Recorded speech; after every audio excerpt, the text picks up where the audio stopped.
খাবার ও পানীয়কে উজ্জ্বল ও চেরি লাল রং দেওয়ার জন্য ব্যবহৃত একটি কৃত্রিম রঞ্জক পদার্থের ব্যবহার নিষিদ্ধ করেছে যুক্তরাষ্ট্র। মার্কিন খাদ্য ও ঔষধ প্রশাসন FDA গতকাল বুধবার এই নিষেধাজ্ঞা জারি করেন।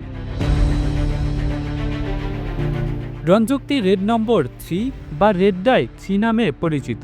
উৎপাদকদের এখন থেকে এটি ব্যবহারের অনুমতি দেয়া হবে না। গবেষণাগারে পুরুষ ইঁদুরের ওপর প্রয়োগ করে দেখা গেছে এই রঞ্জকের সঙ্গে ক্যান্সারের যোগসূত্র রয়েছে। এই গবেষণার পরই FDA রঞ্জকটির ওপর নিষেধাজ্ঞা দেয়। গবেষণায় দেখা গেছে ইঁদুরের তুলনায় মানুষের শরীরে রঞ্জকটির প্রভাব কম। তবে কোনো কিছুর সঙ্গে ক্যান্সারের যোগসূত্র পাওয়া গেলে মার্কিন আইন অনুযায়ী সেটি নিষিদ্ধ করা বাধ্যতামূলক।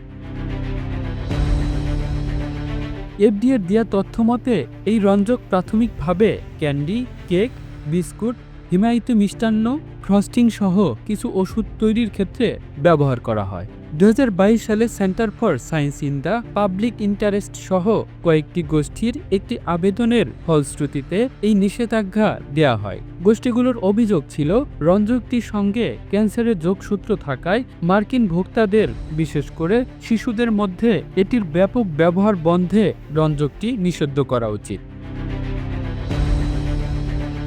প্রসাধনী পণ্যে 35 বছর আগে রেড নম্বর 3 ব্যবহার নিষিদ্ধ করেছিল FDA। অন্যদিকে 2023 সালের অক্টোবরে খাদ্যপণ্যে রঞ্জকটি ব্যবহার নিষিদ্ধ করেছিল ক্যালিফোর্নিয়া। যুক্তরাষ্ট্রের বাইরে অস্ট্রেলিয়া, নিউজিল্যান্ড ও ইউরোপীয় ইউনিয়নের দেশগুলোয় এটি ব্যবহার নিষিদ্ধ।